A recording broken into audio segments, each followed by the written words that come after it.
Hey everyone, thank you so much for tuning in to this week's post-match debrief. We are super excited to answer all of your questions. We had a lot of people send in questions on Instagram, so make sure you're following us at seems.reasonable on Instagram so that you can also ask us questions anytime. First of all, Aren, yay, we made it to the semifinals. That is amazing. Big picture wise, how are you feeling? How'd you like the episode and what are your thoughts? I think we're all really happy to be in the final episode at all, let alone Definitely. win a match in it to end up in the semifinals. Yeah. It was fun seeing all the polls for the Sawblaze fight. I think we ended up with like an 11% chance of winning per public Yeah. opinion, We were definitely the underdog. and it's kind of funny. Like our own attitudes going into that fight, I don't think we're much better Hmm. in terms of like 20% maybe. Um, so yeah, I was super solid final episode. Every fight in there was awesome. Yeah, I loved it as well. So today we're going to start by talking about our Sawblaze fight. Then we will talk about Endgame. And then finally, we got a lot of questions broadly about Tantrum, the team, and our future. So then we'll jump into that towards the end. So starting off with Sawblaze, Aren, what was your general strategy going in and why did we pick the wedge? Yeah, so I think most people are pretty familiar with Sawblaze over the years and the strategy of scoop the opponent, smash them into a wall, and hit the top of them. So most things are predicated. There's a bit of a counterpoint. Well, two areas of focus. One, it's armor up the top of the robot. I mentioned this some in the last episode. Armor up the top of the robot to survive the hits Hmm. better. We felt pretty good about the thickness and he might take out some weapon bits, but chances of knocking out the robot were low. Yeah. I've also chatted some with Jameson. They were planning like if they won that match, they would have to go 2 more matches. They're playing smart on spares, which they didn't quite cover. When they said he was looking for a judge's decision on the episode, it was him making sure to play the long game as opposed to just win the immediate battle, which I don't really think affected the actual match that much, but they Hmm. ignored a key part of information that made it sound sillier than it was. Sure. Um, so as everyone knows, the front of the Sawblaze is 3 giant prongs. Hmm. And if we would have ran our own wedgelets against those, his hit us far before we hit them. Right. So we would lose that every time. So teammate Dylan actually went, why, let's sharpen the front end of the anti-horizontal wedge as much as we can to just run a knife edge. And if we hit seams, we hit seams. That's something we've put effort into avoiding in every other one of our matches, Hmm. and didn't actually end up really being a problem for us in this fight. We didn't get it perfect. Like the right half of it was touching, and the left had a little gap and stuff. So we went that route because if that went tip to tip, which was much more likely with the width of it, with Right. with one of Sawblaze's forks, we had a chance of sliding under and being okay rather than Hmm. trying to out Yeah. pokey bit. Yeah. Speaking of which, someone on Instagram asked us, how did we actually get under Sawblaze? What was our strategy? And how did you control that fight? Uh, yeah, there was. I'm going to credit a lot of it to the practice I had with James, Will, and Brian for figuring out some default moves. Early on, we went head to head. There were 2 instances where we got scooped effectively, but managed to back up, spin, get out of there before he was able to fully control us and get us into the scoop. Hmm. And some of those maneuvers, being as quick instinct responses as they were, would not have happened without the practice and a lot figuring out some default moves to handle situations like that. So I credit that a lot to the crew helping practice and getting there about where it was. Yeah. Um, and then towards after we got him pinned up against the wall, we shoved him into the wall, his disc into the wall, and his arm ended up breaking itself. Hit the wall, Hmm. arm rocketed up, so that broke the gearbox in the arm joint. So from that point on, most of the time he was doing wheelies, which Right. obviously makes it a lot easier to get underneath him. It's completely Right. suboptimal for Going him. forward and then popping up a little. So yeah, there are a few times I was basically able to play the smart, well, wait for a split second of like pause, let him wheelie right up us and go up underneath him. Mhm. So that worked out real well. We managed to land, I think, our best hits ever with the puncher so far in this Mhm. fight.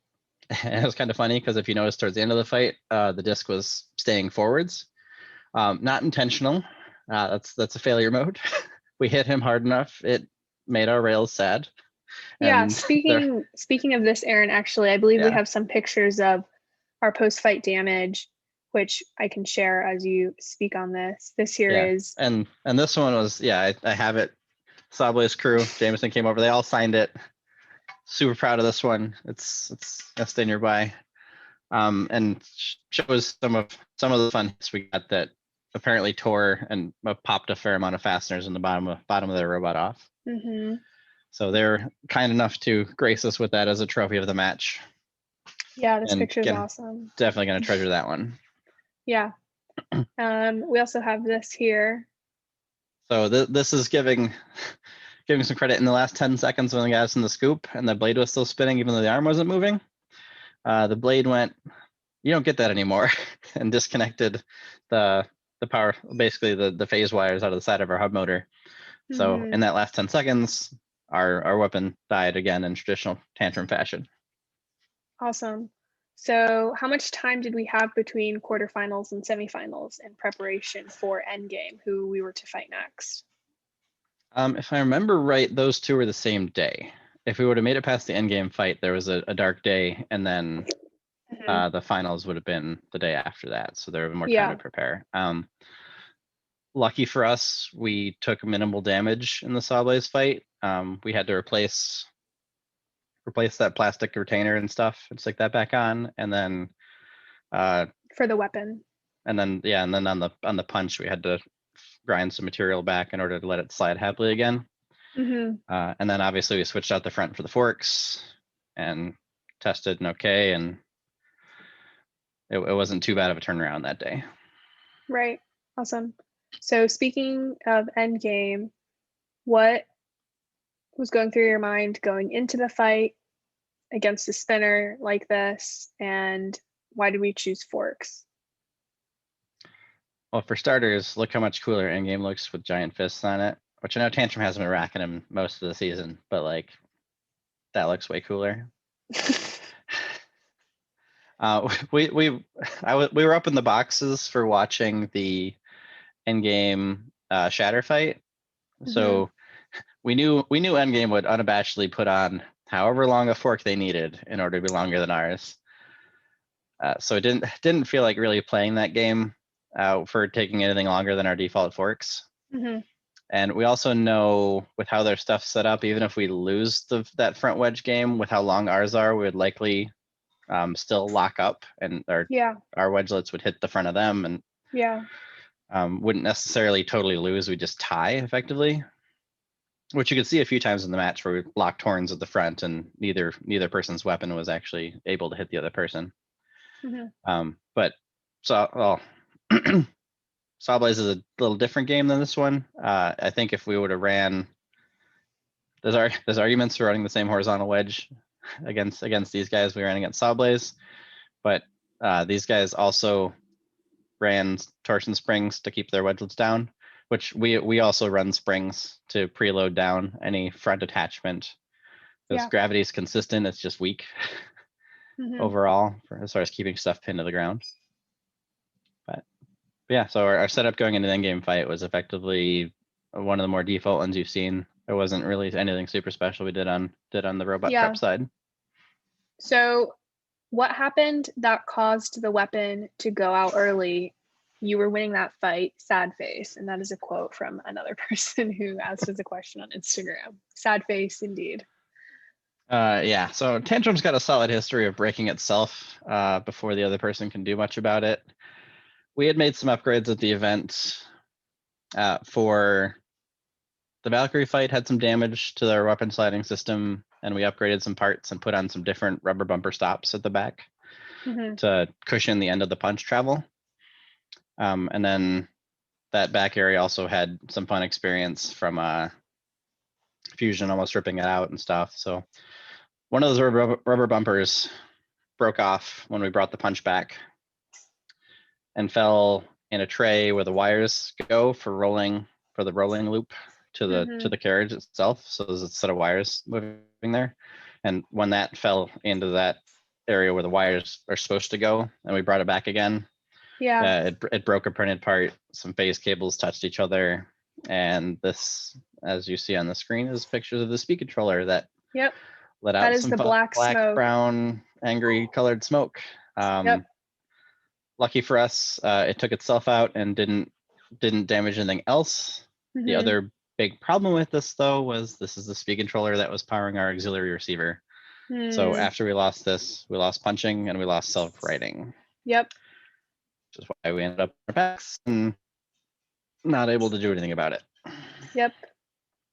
So with the context of we were winning that fight until we weren't, if we got back up, my hunches halfway through us getting back up, we would have been met with another solid hit from Endgame's disc. So Tantrum took out its own weapon and lost some of its own abilities from that, just a bumper falling off on the rear retractive punch. But I'm not going to claim we would have won the fight if it went. It just would have been a different fight. Jack said it great in his interview. You can win a fight in the last 2 seconds. You can lose a fight in the last 2 seconds. So the fight just would have been a little longer and different. No idea which way it would have went. Great. So that was unfortunately the end of Tantrum season, but we do have some general questions about the robot and its design, which we'll jump into now. First, somebody asked, what do we call the sliding drum? Some vocab words that you use. So we basically agreed as a team when we went after this design in season 4 to refer to it as a puncher. It's going for a different dynamic of more control over interactions, being able to spin up the disc when we want and punch and deliver hits when we want. And it's had enough glimmers of performance where it's like, all right, we're doing pretty well at proving the weapon, but it can always be better. Awesome. Someone also asks, why is Tantrum so small? So Tantrum 1 in season 3 was our first ever combat robot. And when you're doing something for the first time, it's hard to get baselines for stuff. So you end up just picking various, I'm going to call them paranoia rabbit holes. So it was always thicker armor, because like I had not seen any heavyweight sized hits in person. I don't think anybody on our team really had. So it's hard to know what is enough and what isn't enough. And that led to a very, very small, dense robot, because there's a thing called the square cubed rule. So if you go up in your square surface area, like surface area goes up cubed. So the smaller you are, the thicker everything can be, just durability wise. So that's why we've tended so small. And then we've also been perfectly, I'm going to say, going for the newer tech as far as brushless stuff and packaging. And we put a lot of work into keeping things compact, enough room to move a bit and shock absorbing and stuff. But that's what leads to Tantrum. So we're still using all of our weight allowance. We're just packing everything into a denser, smaller space. We're right at 250 pounds. So speaking of motors, what motors are we using on Tantrum? I actually have one of those nearby. So we're using, I'm kind of off the shelf. This is a TP Power 5680 in-runner brushless motor. Sometimes referred to as a fifth scale RC in-runner. We buy like the minimum parts from the manufacturer of the motor, and then we attach it to our own custom gearbox, put it in our own custom motor shaft. So we bought like the bare bones set and then did all of the, I'm going to say, Battlebots worthy stuff ourselves, rather than trusting things that are not made for this nonsense. Someone asked also, why don't more teams use Mecanum wheels? And I assume they're referring to Shatter. So Shatter was really fun to watch this year. And they're figuring out what knobs to twiddle to make something that physics-wise isn't usually the most damaging or controlling robot. So they do run Mecanum wheels, which is the funny-looking wheels with rollers on them at 45-degree angles. And that allows what's known as holonomic motion. Of you can go sideways, you can spin, you can drive and spin, you can any direction, which way.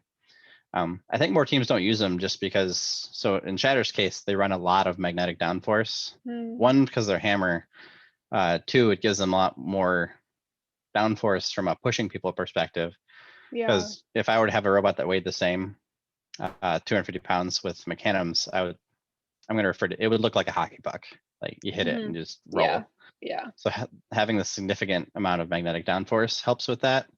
Lots of people aren't quite comfortable with that, and like you can get stuck on stuff, and you have to deal with it safety wise. And so, and then the other thing is it does get funkier to set up and drive. Like you do have to figure out the mixes for it. And the right inputs and stuff in your controller side. So I know Adam's got a fun little like knob on the end of his joystick, so it's twist and translate. Right. I think it's just the additional complexity for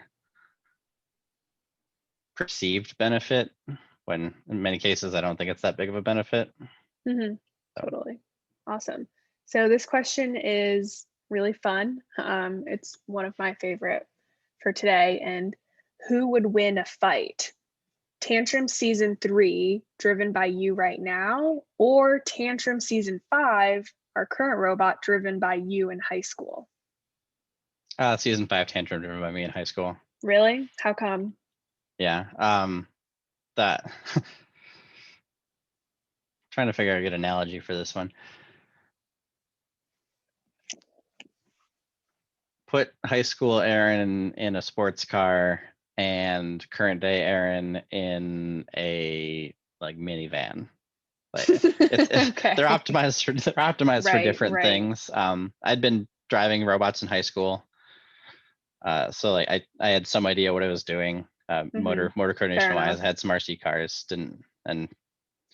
but yeah, then no amount of practice is going to overcome a bad robot. But the other thing there is in that fight, like weapons factor into it, and the leaf spring setup was not happy enough to do anything significant. So Right. that's one of the easier ones to say. That's why that would lose. Cool. Most important question of the day answered. Finally, I guess just to wrap things up, we had a few people ask us, how are we going to make the bot even more perfect for next season? That's, I would say, a very generous question. And we also have people asking, what are our ambitions? Do we plan to make any changes? And do we plan to compete in season 6? What does the future look like? Yeah, as far as the how to make the bot more perfect next season, like try to get anywhere near perfect. Most of our issues this year were isolated to keeping the weapon running. We had the stupid battery issue in the Valkyrie match. That's happily an easy fix. There's a lot of other little reliability things, but the main target for the robot Tantrum is going to be keeping the weapon alive and reliable.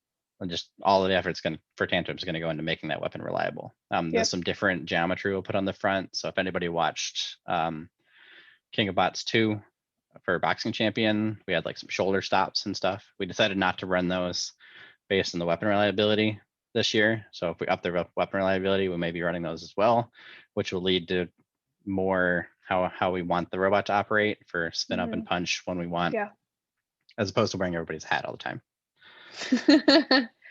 Which like hats are in, I think, right? Yeah.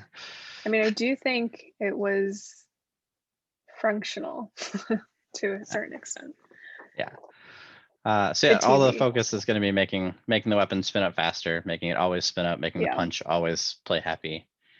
It's really, as a team who has rebuilt a new robot every single year so far, it's really fantastic to come out of a year and say, drivetrain, don't touch it. Frame, don't touch it. Armor, don't touch it.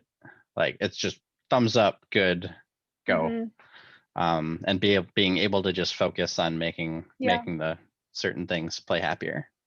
Great. So awesome. For ambitions for next year, we're hard at work on a flipper prototype for a full scale flipper robot. It'll be a different name under the same Seems Reasonable banner as Tantrum. So we're planning on applying with 2 robots for season 6. We'll see what happens there. We're very keen on making sure the flipper robot comes out swinging and doesn't get as much of the testing and growing pains out of the way as we can at home.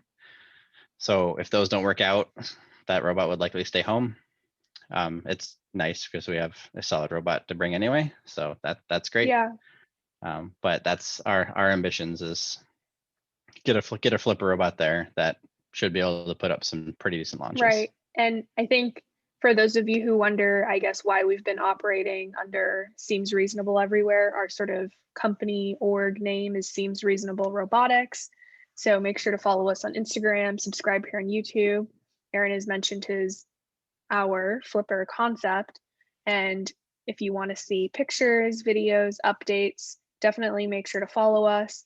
We also actually just recently have started a second round of auction parts on eBay. So check out the other video on this channel if you want to get more of an in-depth look into them. The eBay link will be linked in the description. Thank you all for watching season 5 Battlebots. I think with all going on in the world, it was truly incredible. I think that was definitely the highlight of my 2020 was being able to see my friends after a long time, do something we all love. And we're glad that we were able to successfully share it with you all. And hopefully it brought a little bit joy to everybody's day. It did for me on Thursdays at least. So yeah, thank you so much for tuning in. And yeah, see you next time. Bye-bye. Yep.